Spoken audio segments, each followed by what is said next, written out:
자, 오늘 사과 들어갈 차례죠. 사과, 인간의 책임.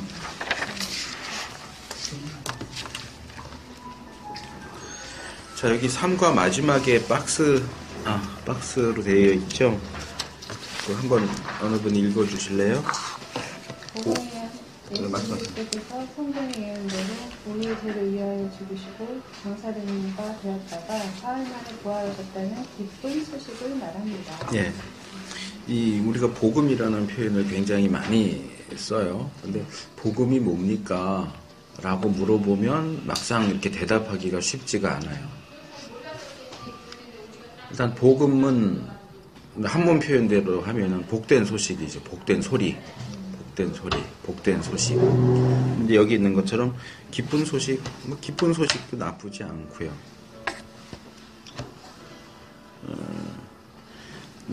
원어로 하면 좋은 소식이 제일 맞는 것 같아요. 좋은 소식. 복음. 좋은. 유앙겔리온. 헬라어로 유앙겔리온. 유가 좋다 그런 말이거든요. 좋은 소식. 뭐에 대한 좋은 소식이냐? 특별히 구원과 관련된 좋은 소식이에요. 구원과 관련된 좋은 소식. 그래서 복음을 내용으로 하면은 두 가지로 요약할 수 있어요. 뭘까요? 뭐로 요약하면 될까요? 복음을 두 개로 요약하면 예수 그리스도? 그것도 가능하고. 근데 이제 내용적으로 말할 때, 자, 불신자에게 복음을 전해요. 그럼 무슨 내용을 얘기하죠? 영원한 생명, 천국, 예수 그리스도, 십자가와 부활입니다. 복음의 내용은 십자가와 부활이에요. 예수님이 여기 있는 것처럼 예수 그리스도께서 성경의 예언대로 우리 죄를 위하여 죽으시고 장사 지낸 바 되었다가 여기 이제 십자가죠. 십자가. 그 다음에 사흘 만에 부활하셨다. 부활. 복음은 십자가와 부활로 요약이 됩니다. 그러니까 우리가 이제 복음 전도 이렇게 할 때 지난번에도 제가 그 전도가 미련한 것이다는 거 말씀을 드렸는데 현대 교회에서 하는 전도는 어떤 식으로 말하면 전도가 아니라고 할 수도 있어요. 왜냐하면 전도는 뭐예요? 도를 전하는 거예요. 그 도가 뭐예요? 도가 복음이거든요. 복음을 전하는 게 전도예요. 근데 복음은 전하지 않고 그냥 일단 한번 와봐. 우리 목사님 잘생겼어. 우리 교회 좋아. 이거는 전도가 아니에요, 사실은. 복음이 전해져야 전도인 거예요. 네. 복음은 전하지 않고 사람을 교회에 데리고 오는, 이제 저는 그걸 그렇게 표현을 하는, 사람을 교회로 납치해 오는 건 전도가 아니에요. 무슨 수를 써서라도 그 사람을 교회에 데리고 오면 전도했다. 아니요, 그건 전도가 아니에요. 전도 말 자체에 있는 것처럼 복음을 전해야 전도인 거예요. 그러니까 그 사람을 대해서 십자가를 이야기하고 부활을 얘기해야 이제 상대방이 믿든지 믿지 않든지 그건 다른 문제고 전도는 도를 전하는 거니까 상대방이 그걸 받아들이든지 안 받아들이든지 그건 상관이 없어요. 전도는 도를 전해야 되는 거예요. 그러니까 도를 전하지 않고 사람을 교회로 데려오면서 그걸 자꾸 전도라고 그러는데 그건 전도가 아니에요, 사실상. 그래서 그 전도에 미련한 것 할 때 제가 그 말씀을 드렸는데 조금 더 그 신학적인 부분을 덧붙여서 말씀을 드린다면 이제 초대교회 지나서 영지주의라고 하는 이단이 나와요. 예. 그노시티즘이라고 하는 건데 이게 이제 그노시스에서 나온 거예요. 헬라어 그노시스는 뭐냐면 지식이에요. 그러니까 영지는 영적인 지식. 그러니까 영적인 지식에 대해서 뭔가 주장을 하는 주의가 영지주의예요. 근데 여기서 얘기하는 건 뭐냐 하면 신이 있고요. 이 세상을 신이 창조하는데 이게 최고의 신이 창조하는 게 아니고 좀 열등한 신이 창조했다고 봐요. 이 열등한 신은 이제 데미우르고스 이렇게 불러요. 그래서 이 신이 이제 세상을 이제 창조했는데 뭐 거기 이제 뭐 죄라든지 이런 여러 가지 복잡한 얘기가 있는데 그건 이제 다 일단 생략하고 뭐 거기까지 알 필요는 없으니까. 근데 이제 이 창조하면서 이 세상에 있는 인간에게 영적인 지식, 영지를 나누어 준 거예요. 그러니까 말하자면 이렇게 커다란 영지가 이렇게 커다란 어떤 이런 과자라고 한다면 이 과자를 부스러뜨려서 이렇게 하나씩 준 거예요. 그러니까 어떤 사람한테는 큰 것이 가고 어떤 사람한테는 작은 것도 가고. 근데 이 영지는 이제 처음 만들 때 나누어진 거기 때문에 이제 이 영지주의를 주장하는 그 단체에 들어가서 말하자면 신앙생활을 하면서 이제 교회도 그렇잖아요. 이제 일반 평신도였다가 서리집사 됐다가 뭐 권사나 장로 이렇게 되는 것처럼 거기에 대한 어떤 충성심과 순종을 보이면서 점점 이 높은 단계로 올라갈 때 영지를 나눠주는 거예요. 그 사람에게. 그러니까 이게 신비주의 종파예요. 그러니까 아주 비밀스러운 지식이에요. 이건 아무나 주지 않아요. 일반 사람들에게는 전혀 줄 수 없는 거고 자기네 그 교단에 들어오는 사람도 아무나 주는 게 아니고 일정 레벨 이상 올라가야 영지를 나눠줘요. 그럼 이 영지를 어디다 써먹느냐? 마지막 때에 그 신이, 그러니까 예수님 재림하듯이 이 세상에 다시 와요. 다시 오면서 신호를 보내요. 마치 그 뭐 모르스 부호 이렇게 치듯이 신호를 보냈을 때 영지를 가진 사람은 그 신호를 알아듣고 모이는 거야. 그 신에게. 영지가 없는 사람은 그 신호를 알아들을 수가 없어요. 그래서 영지가 중요한 거예요. 당장 실생활에 그 영적인 지식, 그노시스가 생활에 뭐 도움이 되고 이런 건 아니지만 마지막 구원에 있어서는 결정적인 영지를 가진 사람만 그 신의 부름을 알아들을 수 있고 갈 수 있으니까. 이건 이제 성경 얘기가 아니에요. 기독교 얘기도 아니고 이단, 그노시스 이단이 얘기하는 거예요. 근데 제가 이걸 얘기하는 이유는 뭐냐 하면 복음 전도의 원리가 상당히 비슷해요. 그러니까 전도는 미련한 거예요. 그래서 제가 믿어진다라고 하는 표현을 썼고 그 동굴의 우상에 대한 말씀도 드렸어요. 그러니까 모든 인간은 죽은 상태예요. 영이 죽어 있어요. 그러니까 죽어 있는 영에게 야, 너 일로 와봐 아무리 해봐야 알아들을 수가 없어요. 제가 전봇대 찍고 오는 얘기 했잖아요. 너 죽어 있는데 저기 전봇대 찍고 오면 살려줄게. 그래서 전봇대 찍고 오는 거는 이미 죽은 게 아니에요. 살아있는 거예요. 그러니까 너 전봇대 찍고 오면 살려줄게가 복음인 거예요. 말하자면. 근데 복음에 반응하는 사람은 영이 죽어있는 사람이 아니라 살아있는 사람이에요. 그걸 지금 제가 설명한 영지주의로 말하면 영지를 갖고 있는 사람이에요. 그러니까 우리가 복음을 전하는 것은 자 여기 4명이 다 불신자라고 쳐요. 제가 이제 복음을 전하는데 복음을 논리적으로 전해서 이 사람이 이해하고 납득해서 아 그래 나 믿을게요. 이게 아니라는 거예요. 복음은 지식으로 이해할 수 있는 게 아니에요. 또는 내가 열심히 찾아다니면서 설탕 사주고 소금 사주고 그랬더니 아니 정성이 미안해서 고마워서 미안해서라도 한번 교회 가져야지. 이것도 올바른 전도가 아니라는 거예요. 그냥 내가 복음이라고 하는 그 영지와 같은 복음이라고 하는 신호를 던져줄 때 영지를 가진 사람은 반응을 해요. 영지가 없는 사람은 반응을 안 하죠. 그러니까 이제 기독교식으로 말하면 하나님이 죽은 영혼을 살려내신 사람은 그게 믿어지니까 믿을게요 하는 거예요. 그 영이 죽어있는 사람은 아무리 논리적으로 잘 설명해도 아무리 정성을 기울여서 뭐 이것저것 다 사다 주고 해도 그 사람은 안 믿어요. 교회는 나올지 모르지만 믿진 않아요. 믿을 수가 없는 거예요. 왜냐하면 믿음이라고 하는 기능을 할 수 있는 영혼이 죽어있으니까.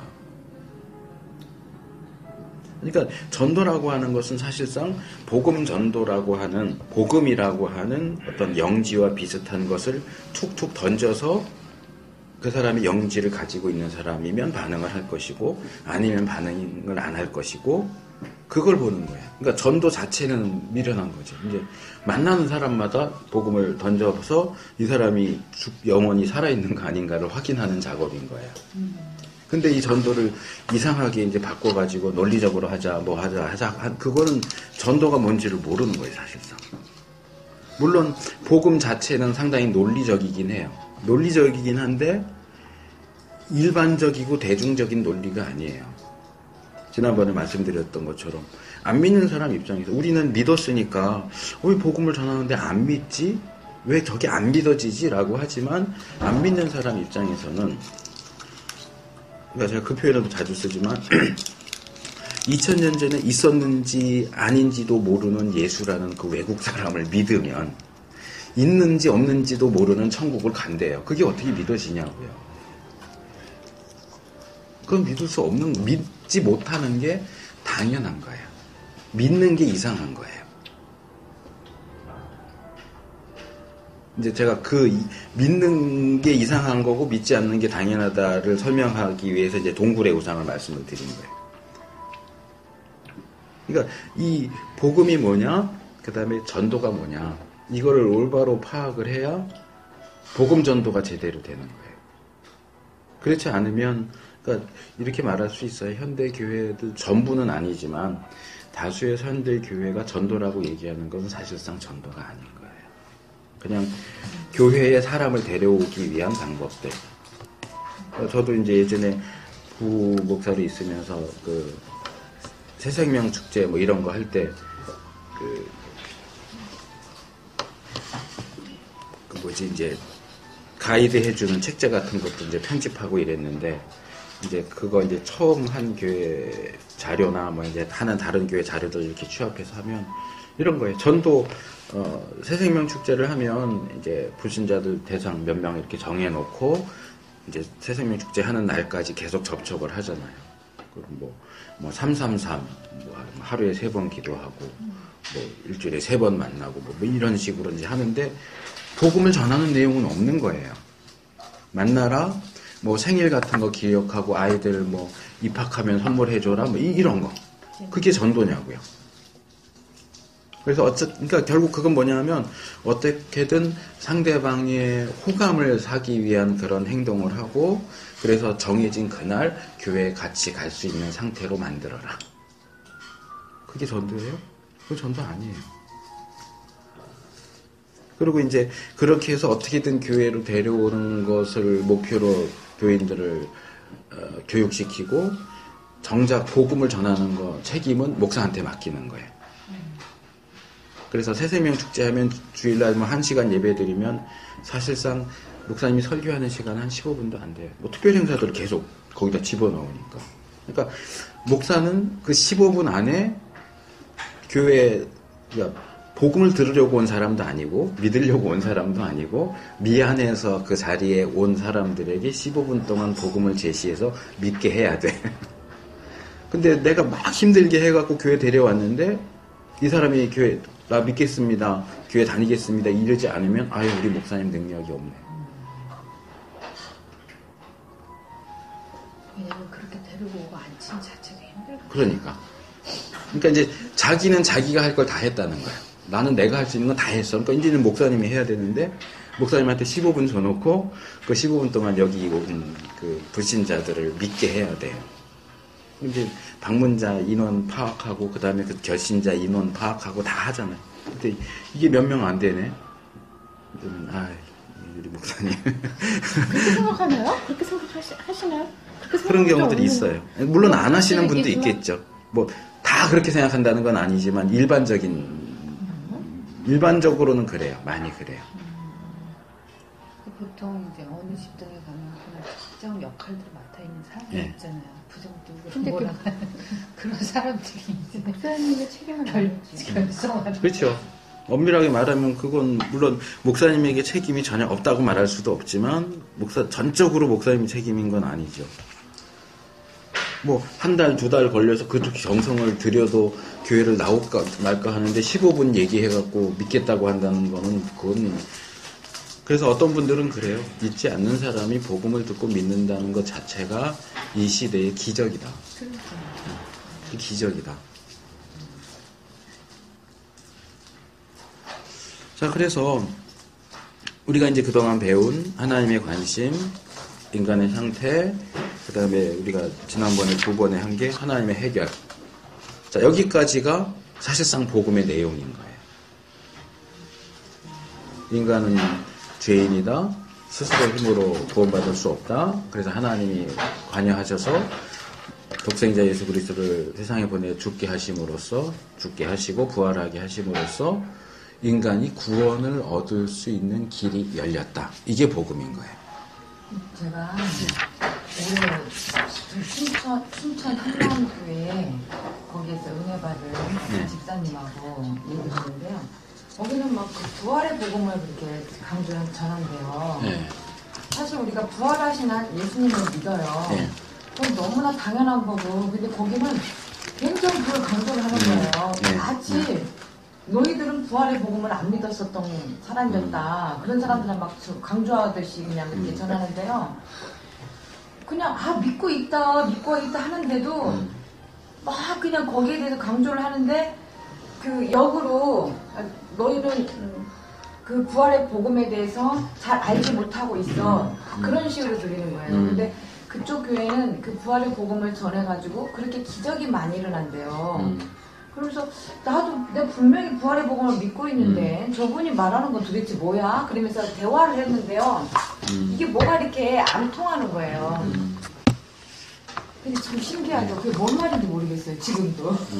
똑같이 성경에 있는 말을 해요. 근데 나도 믿고 있다. 그건 맞다. 그거거든요. 다 공감하거든요. 그런데 왜 그쪽에 치우쳐 갖고 있고 그냥 예수 그리스도의 십자가 사건이 있었기 때문에 부활이 있는 거잖아요. 근데 그냥 부활의 복음, 맞아요. 승리하신 주님, 그 예수님이시기 때문에 우리가 지금 이렇게 예수님의 그 은혜, 그 기적, 그런 그 부활의 사건을 통해서 우리가 승리하는 그 믿음의 삶을 이루어가겠지만 너무 그냥 이상한 일을 그때 겪어갖고 지금도 그게 있어요. 혹시 춘천 한마음교회 들어보셨나요? 그런데 그분은 너무 그냥 그렇게 그 구치소 가갖고도 그 형제들의 그 얘기를 들어주기도 해야 되거든요. 우리가 일방적으로 부활의 복음을 너 부활하신 예수님 믿어야 돼. 그 얘기만 중점적으로 강조해서 전할 수 있는 그런 건 아니라고 생각하거든요. 마음이 열려야 되잖아요. 네, 그래서 대화, 교제 그게 중요하다 생각을 해요. 그러니까 너무 놀란 게 부활의 복음. 그 복음을 전해야 사람이 변화된다는 거예요. 그거는 알아요. 복음의 능력이 있다는 건 알아요. 그런데 상황에 따라 적절한 시기에 한마디씩 딱 던지는 것이 굉장히 유익하다 생각을 하거든요. 그런데 그 복음으로만 치우쳐갖고 누가 탄원서 좀 써달라고 하니까 내가 너 누군 줄 알고 네가 어떻게 어떤 애인 줄 알고 네가 어떻게 살 줄 알고 내 탄원서를 써줘. 그 말을 하면서 부활의 복음만 강조하는데 그건 아니다. 근데 그 교회는 그렇게 나타난대요. 자기 일에 충실한 사람입니다. 그래서 그 장사한마음교회 그 유튜브 관심이 굉장히 많아요. 뭐 제가 거기에 대해서는 그 교회는 잘 모르겠는데 기본적인 거는 제가 말씀을 드릴 수 있어요. 뭐냐면 우리 요즘에 지금 많이 논란이 되는 건데 구원론과 관련해서 이제 개신교 안에 양대 산맥이 있어요. 칼빈주의하고 알미니안주의 또는 웨슬리안 사상. 그러니까 칼빈주의는 하나님의 주권을 강조하는 사상이고 알미니안이나 웨슬리안은 인간의 자유의지를 강조하는 사상이에요. 근데 이제 이것과 관련해서 볼 수 있는 어떤 사상이 뭐냐면 완전주의라고 하는 거예요. 퍼펙셔니즘이라고 해서 이거는 이제 주로 요쪽 알미니안이나 웨슬리 쪽이 주장을 하는 거예요. 우리 장로교 칼빈주의 쪽에서는 완전주의를 인정하지 않아요. 그럼 완전주의가 뭐냐? 완전주의라고 하는 것은 우리가 예수 믿는 사람이 이 땅에서 살면서 전혀 죄를 짓지 않고 사는 것이 가능하다. 완전해지는 것이 가능하다. 이 땅에서. 그건 말도 안 돼. 어디요? 이 땅에서 살면서. 그러니까. 그게 완전주의의 주장이에요. 완전주의. 누가 주장한 거예요? 그러니까 많아요. 그런 주장을 하는 사람들이. 주로 이제 감리교나 알미니안 그쪽에서 많이 얘기를 해요. 그러니까 감리교가 다 완전주의인 건 아니고요. 완전한 삶을 왜냐면 그쪽이 이제 웨슬리나 알미니안 쪽 그 사상 계열에서 나오는 주장이기 때문에 그쪽이 아무래도 상대적으로 많고요. 장로교 목사님들 중에도 그런 주장을 하는 사람이 없진 않아요. 있어요. 그러니까 기본적으로 이제 알아야 되는 사상은 완전주의인 거예요. 그래서 이 땅에서의 범죄하지 않고 사는 삶이 가능하다. 하나님이 우리에게 완전하라 그랬으면 불가능한 걸 요구하시지 않는다. 그것이 가능하기 때문에 완전하라고 요구하신 것이다. 하나님이 야 너 이거 들어 그랬으면 내가 그걸 들 수 있으니까 들으라고 얘기를 하는 거지 들 수 없는데도 들으라고 하시지 않는다. 이런 논리인 거예요. 그러면 사람이 어떻게 이 세상에서 살면서 범죄도 하지 않고 완전하게 살아갈 수 있느냐. 그 전에 하나 더 얘기할게. 우리 장로교 신학에서는 뭐냐 하면 칭의, 성화, 영화해서 완전은 영화의 영역이에요. 영화의 영역은 두 가지로 이제 들어가는데 하나는 그 개인이 죽거나 주님이 재림하시거나 그게 영화고 100% 완전의 상태로 들어가는 거예요. 그 이전에는 불가능하다고 봐요. 이 땅에서의 삶은 성화의 과정이죠. 칭의와 성화. 거룩해지는 과정이지 완전히 거룩해진다면 영화로 들어가는 거고 영화로 들어간 사람은 이미 죽었거나 아니면 이제 예수님이 오시면 들어가는 거죠. 그렇게 이제 보는 반면에 이 완전주의에서는 그렇게 보지 않고 이 세상에 죽기 전에 우리가 이 땅에 사는 동안도 100% 완전해지는 것이 가능한데 어떻게 해서 완전해지느냐 이것은 이제 계파별로 다 달라요. 그 중에 하나가 지금 목사님이 얘기한 부활을 강조하는 것도 있어요. 그러니까 부활의 복음을 안 믿는 나도 십자가도 믿고 부활도 믿는데 나한테 당신은 부활의 복음을 안 믿잖아 라고 얘기한다. 거기서 말하는 부활의 개념이 다른 거예요. 우리가 믿는 건 일반적인 십자가와 부활을 믿는 거고 그분들이 얘기하는 부활의 복음이라고 하는 것은 일반적으로 이렇게 복음으로 들어서 알고 있는 십자가와 부활인 게 아니고 우리가 믿긴 믿었어도 불완전한 삶을 살다가 완전한 삶으로 넘어가는 경계선, 넘어가도록 하는 방법이 부활인 거예요. 부활의 복음인 거예요. 그러니까 그걸 믿으면 이리로 넘어갈 수 있는 거예요. 이걸 이제 더 일반화시켜서 말하면 그걸 세컨드 블레싱이라고 해요. 세컨드 블레싱. 들어보셨는지 모르겠는데 세컨드 블레싱은 뭐냐 하면 그러니까 지금 얘기한 그거예요. 우리가 예수 믿어도 불완전하잖아요. 범죄하잖아요. 근데 이제 하나님이 몇몇의 사람들에게는 두 번째 은혜를 주세요. 그러니까 처음 우리가 불신자였는데 복음을 믿게 되는 게 말하자면 첫 번째 주시는 은혜라면 두 번째 주시는 은혜가 있어요.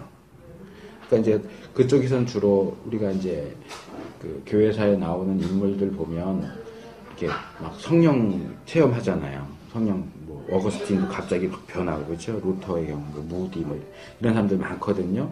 그러니까 그런 사람들이 이전에 그리스도인이 아니었던 게 아니에요. 그리스도인이고 목사이고 사역자인데 그냥 빌빌대다가 어느 한순간에 성령 체험을 강력하게 해요. 그 이후로 이 사람들이 사역도 변하고 그런다는 거예요. 그러니까 그 경계점이 되는 그것을 세컨드 블레싱이라고 해요. 뭐가 됐든지. 근데 이제 그 세컨드 블레싱에 해당되는 다른 요소들 같은 게 이제 부활의 복음. 그러니까 부활을 굉장히 강조해요. 너가 부활에 대해서 믿고 있다고 말하는데 그 정도로는 안 돼. 이거죠. 이건 특별한 거야. 부활을 강조하고 또는 십자가를 강조하는 사람들도 있고 그리스도의 피를 강조하는 사람도 있고 그러니까 이건 계파별로 다 달라요. 영국의 이제 캐직 사경회라고 뭐 케이스윅이라고도 번역하는데 캐직 사경회도 그런 계통 중에 하나예요. 우리가 훈련을 통해서 말씀을 배우고 훈련하면 죄 안 짓는 거 가능하다고 보는 거예요. 그러니까 그런 계파들이 굉장히 워치만리 쪽도 그쪽이고요. 그래서 우리가 그런 부분들에 대해서는 사실은 좀 조심해서 볼 필요가 있어요. 일단은 제가 알고 있는 신학과 성경의 가르침은 이 땅에서 완벽한 삶은 불가능해요. 그러니까 근데 그 불가능하다라는 주장도 거기서 공격을 해요. 너가 불가능하다고 생각하니까 안 되는 거야. 된다고 생각을 해야지 왜 안 된다고 생각해? 인간이 살면서 죄를 지을 수밖에 없어라고 생각하면 지을 수밖에 없는 거지. 안 지을 수 있어라고 생각을 하고 신앙생활을 해야지. 근데 처음부터 안 된다고 그래 그렇게 공격을 하거든요.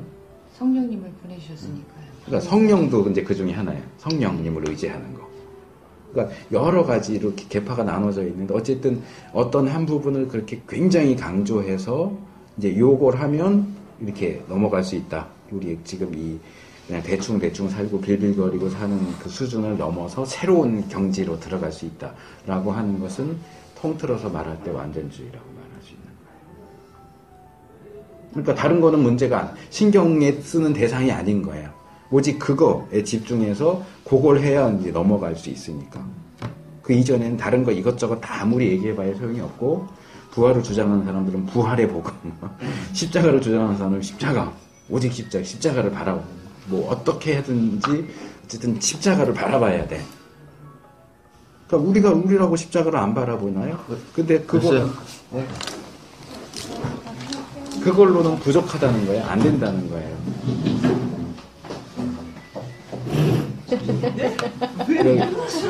자리 덮여놨어요. 대표놨어요.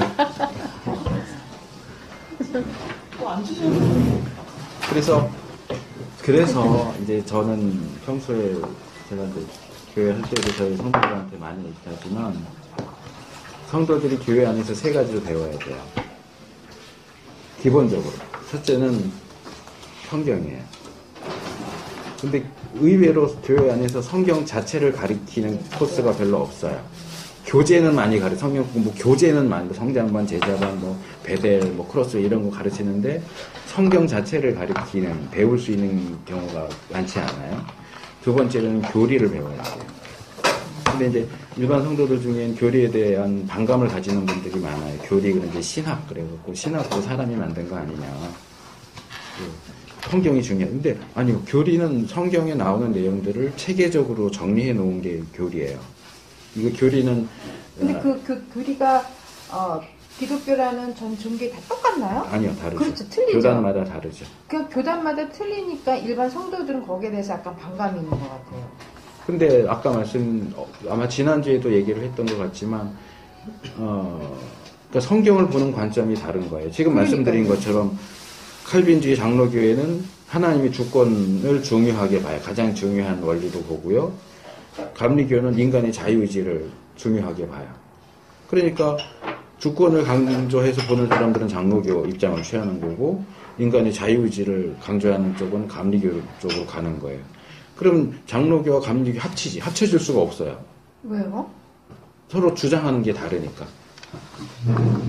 서로 강조하는 게 다르다 보니까 이걸 합치려면 양쪽에 양쪽이 다 50%씩 깎고 들어가든지 아니면 한쪽이 아예 포기하든지 그렇지 않으면 합쳐질 수가 없어요. 그게 참. 그러니까 예를 들어서 완전주의요. 완전주의를 주장하는 사람들도 기독교인이에요. 그리고 지금 몇 분 말씀하셨지만 완전주의는 그건 아니야. 그러면 완전주의는 불가능하다는 입장과 완전주의는 가능하다는 입장이 합쳐질 수 있어요? 그냥? 그렇죠. 맨날 싸울 수밖에 없어요. 그렇죠. 둘 다 그렇다고 해서 어느 한쪽은 이단이냐? 그렇지는 않아요. 이제 조금 성경 해석, 성경을 바라보는 그런 시각이나 이런 데 조금 문제가 있기는 하지만 그걸 아주 이단이라고 말할 수는 없어요.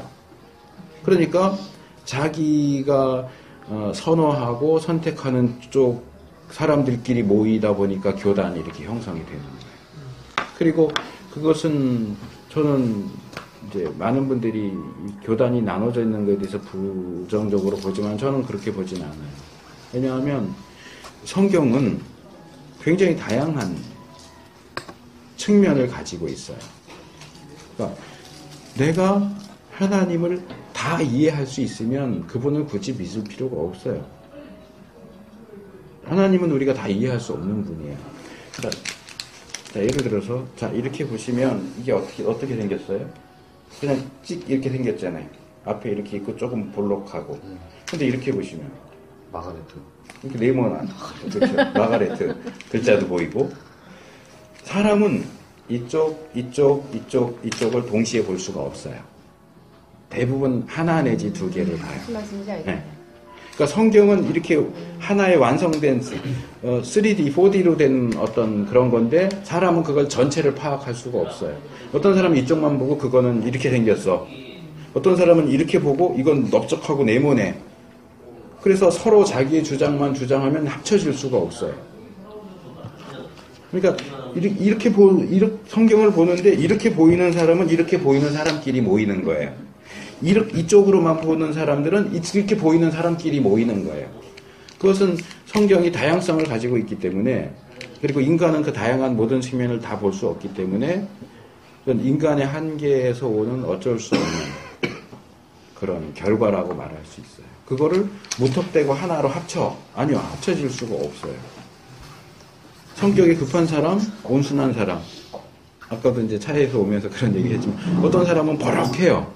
버럭하고 난 뒤끝이 없어 이래요. 어떤 사람은 버럭하지 않아요. 마음에 안 들어도 그냥 계속 참는데 대신 뒤끝이 길게 가는 사람이 있어요. 이 두 사람이 어떻게 합쳐지겠어요? 그렇다고 뭐 서로 싸워야 된다 이런 건 아니지만 이게 합쳐지기 힘든 부분이 있어요. 그러다 보니까 그것이 결국 교리인 거예요. 우리 장로교 교리에서는 완전주의는 불가능하다. 감리교나 이제 그쪽에서는 가능하다. 그리고 이게 합쳐지지가 않는 거예요. 그러니까 우리가 이제 싸우는 거는 그럼 둘 중에 어느 것이 더 성경적이냐, 어느 것이 더 성경이 가르치는 가르침에 가까우냐는 거죠.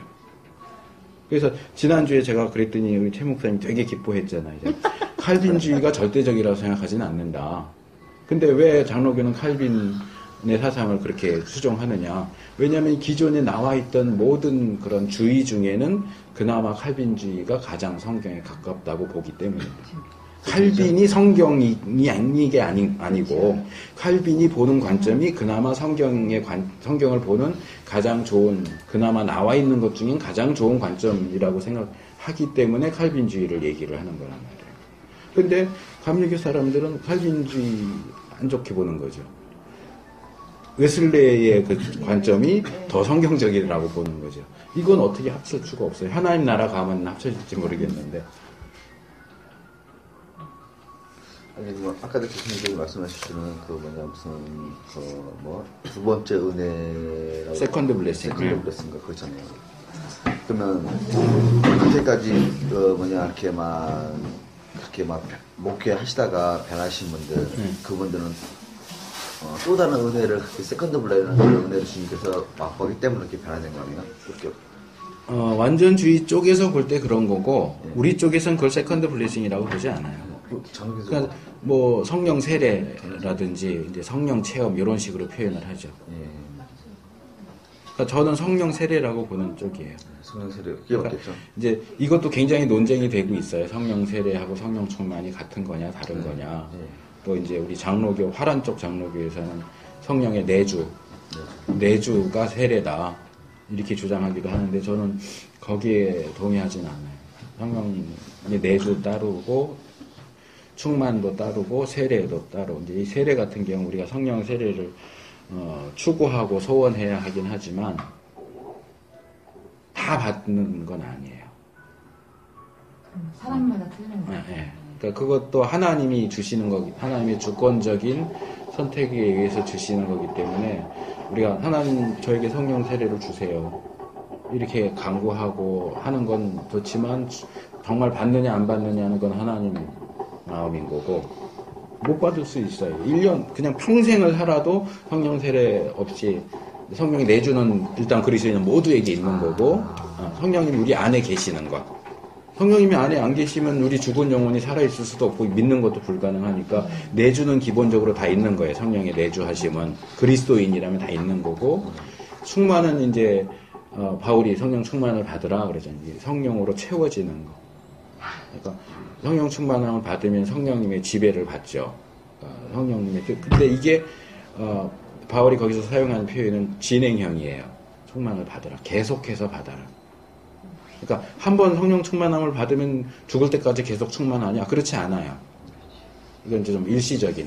그러니까 뭐 똑같은 건 아니지만 이해하기 돕기 위해서 예를 든다면 이제 구약의 삼손 같은 경우 성령이 임하셨다가 이렇게 일 있을 때마다 이렇게 오시잖아요.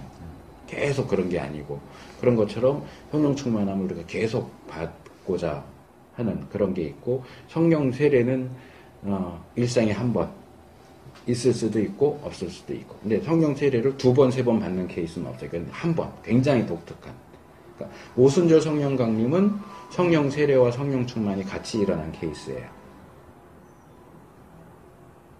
그러니까 성령 충만은 그리스도인이 이 땅에 살면서 한 번 이상 받아야 하고 받을 수 있는 것인 반면에 성령 세례는 한 번 받을 수 있거나 또는 못 받거나. 그러면 성령 세례를 받게 되면 어떻게 되는 거예요? 일단은 이렇게 그냥 쉽게 표현하면 그 성령 충만의 한 뭐 100배, 1000배 세례를 그러니까 그러면 그게 훨씬 더 아주 강력한. 근데 이제 이게 그 사람을 변화시키느냐 아니냐에 따라서는 견해가 조금씩 달라요. 어떤 분들 불체험한 그러니까 그것도 같은 거예요. 불체험이라고 하는 것도 이제 성령 세례하고 연결시켜서 말할 수 있어요. 그런 사람들 막 놀래가지고 막 이렇게 기겁하고 막 그러시던데, 그러니까 그것도 사람 따라 달라요. 예. 그런 거 거부하고 그러면 네. 거부하는 사람도 있잖아요. 막 이렇게 갑자기 자기한테 이상한 일이 생긴 것처럼 여겨서. 그러니까 무디 같은 경우 그런 예가 있어요. 그러니까 무디가 성령 체험을 할 때에 너무 자기가 견딜 수 없을 만큼 강력하게 오니까 하나님 좀 그만 해주세요. 그러니까 거부는 아니지만 그만 좀 해주세요라고 했던 그런 기록은 있어요. 그런 기록은 있지만 거부라고 하는 건 나 싫어요. 안 받을 거예요. 이게 이제 거부잖아요. 근데 그거는 거부가 되는지 안 되는지 잘 모르겠어요. 그 거부는 은사에 해당되죠. 은사. 근데 거부가 안 되는데요. 그리고 그렇지, 이거 거부가 안 되죠. 성세례하고 그냥 은사랑 주시면 다른 어떻게 거. 은사는 또 달라요. 네. 아, 네. 세례 때 내주, 충만, 세례, 은사는 또 다른 거예요. 아니, 그래서 저는 이제 어떤 경험을 했었냐면요. 갑자기 그냥 전 예수님이 계시는 줄 몰랐으니까요.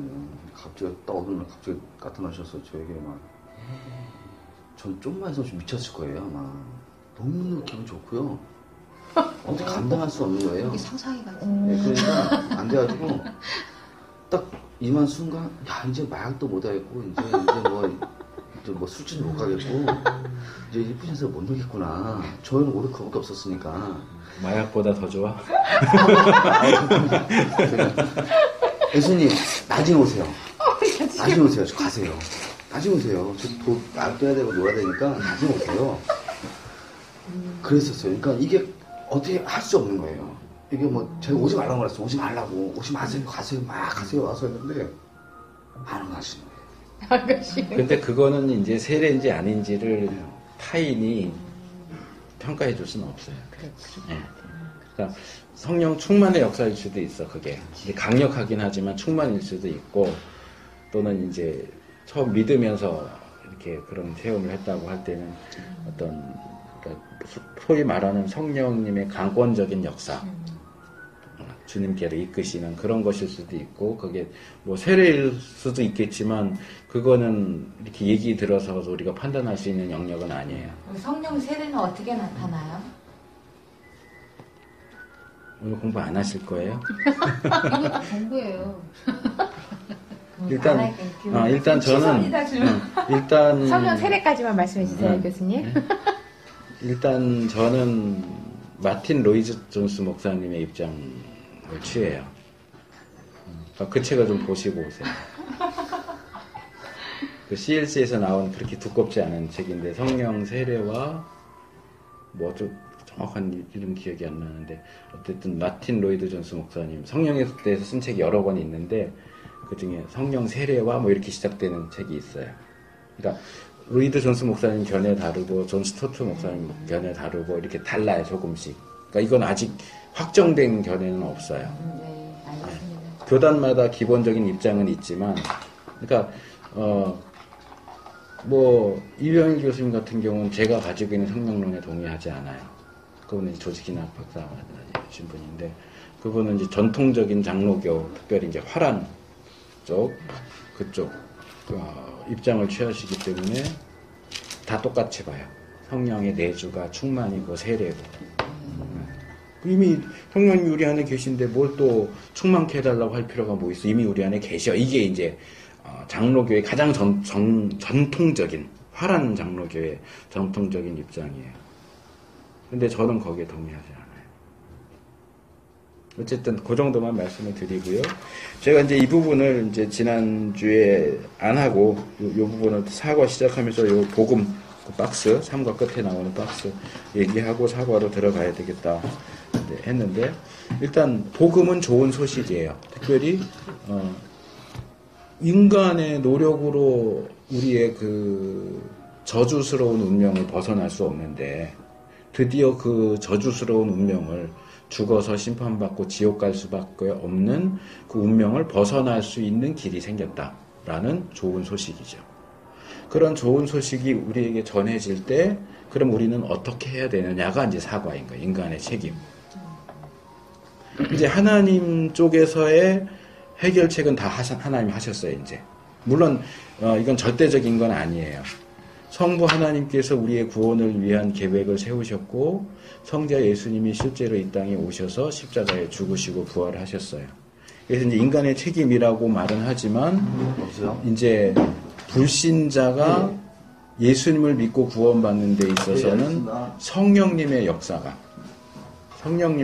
필요해요. 그러니까 우리가 구원받는 데 있어서도 이제 하나님은 하실 거 없고 우리가 이제 알아서 해야 돼. 이건 아니에요. 거기에도 역시 성령님의 그러니까 구원을 적용시키는 일이 성령님의 역사하시는 영역이에요. 이제 그 부분이 있긴 하지만 어쨌든 인간이 해야 할 영역이 있어요. 그게 이제 뭔가 하는 것을 보겠습니다. 자, 여기 앞에 있는 거 어느 분 읽어주실래요? 네. 인간의 책임? 네. 죄와 사망에서. 죄와 사망에서 우리를 구하시기 위하여 하나님께서는 십자가라는 구원의 다리를 놓아주셨습니다. 그러나 그 다리는 우리가 건너지 않으면 아무 소용이 없습니다. 예수님께서는 내가 곧 길이요 진리요 생명이니 나로 말미암지 않고는 아버지께로 올 자가 없느니라 고 말씀하셨습니다. 구원의 길 대신 예수님을 통해 하나님께로 나아가는 것은 우리의 책임입니다. 예. 자, 여기 이제 중요한 표현들이 몇 개 나오는데, 일단 제일 중요한 건 책임이죠. 책임. 우리의 책임이라는 게 중요하고, 이제 이걸 다룰 거고요. 그 앞에 이제 다리라는 얘기가 나오죠. 십자가가 다리다. 그래서 아마 우리 모이는 초기에 제가 그 영생에 이르는 다리 나눠드렸잖아요. 소책자.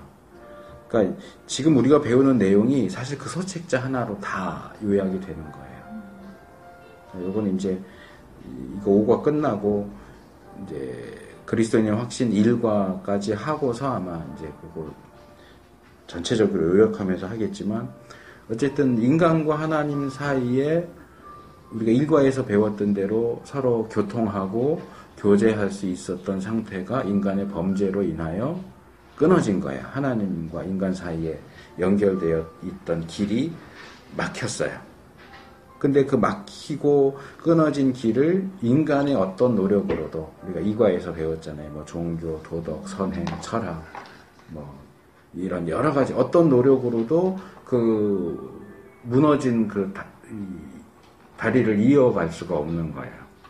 오직 거기 그것을 연결해주는, 이쪽 끝에서 저쪽 끝까지 갈 수 있도록 완벽하게 연결된 다리는 하나밖에 없는데 그게 십자가라는 다리. 그래서 다리는 만들어졌어요. 드디어 이제 연결이 됐어요. 그럼 연결됐다고 자동으로 구원을 받느냐? 아니죠. 이쪽 끝에서 저쪽 끝으로 이 다리를 걸어서 또는 뛰어서 건너가야 돼요. 하나님이 계시는 편으로 건너가야 되는 거예요. 이게 이 건너간다라고 하는 게 우리의 책임에 해당되는 내용인 거예요. 자, 믿음의 선택. 1번 문제, 우리 박 집사님부터 문제 읽고 답을 해주세요. 우리 앞에는 서로 다른 두 길이 놓여 있습니다. 그 길은 각각 어떤 길입니까?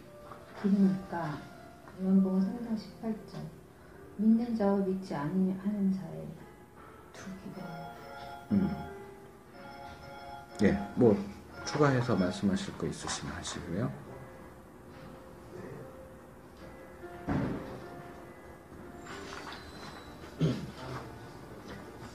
예수님의 이름을 믿는 자와 예, 예수님이 하나님의 독생자인 걸 믿는 자와 아니면 예, 아니면 예. 이렇게 두 가지. 예, 예.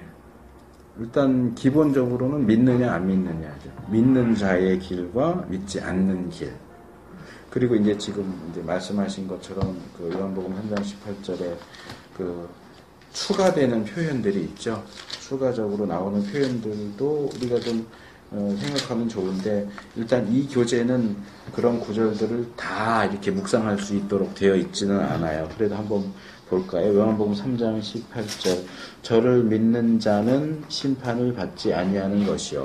그래서 믿어서 심판을 받지 않는 길, 믿어서 심판을 받지 않게 되는 길이 있고,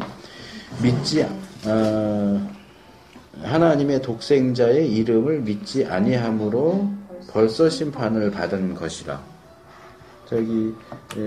믿지 않아서 심판받는 길이 있어요. 근데 이 앞에 믿어서 심판받지 않는다는 것은 그냥 말 그대로만 나와 있는데, 뒤에 믿지 않는다에는 부가되는 것들이 몇 개가 있어요. 두 가지 우리가 더 생각을 해볼 필요가 있어요.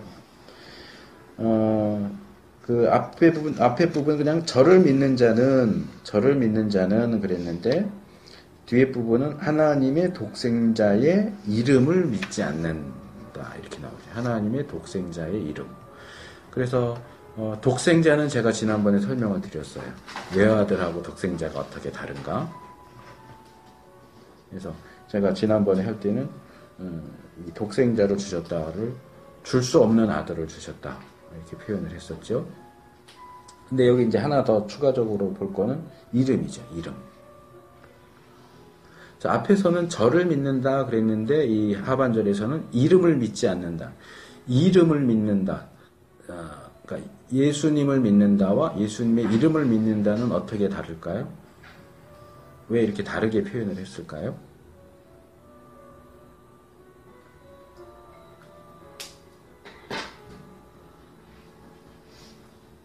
예수님의 이름 자체의 뜻이 구원.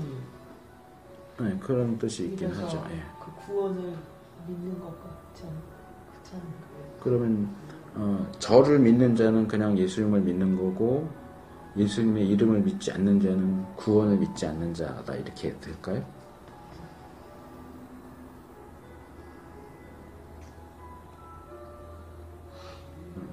이제 이 모임에는 처음 오셨기 때문에 다시 말씀을 드리는데, 일단 여기서 제가 뭐 질문을 하거나 자신의 생각을 얘기할 때는 그냥 자신의 생각을 말씀하시는 게 좋고요. 이제 자신의 생각을 얘기했는데 제가 이제 뭐 노골적으로 틀렸습니다 이러지는 않지만 제가 이제 그게 아니고 이런 겁니다 이렇게 얘기할 때 전혀 쑥스러워 하실 필요가 없어요. 예. 틀렸구나. 창피해. 다음부터는 얘기 안 해야지.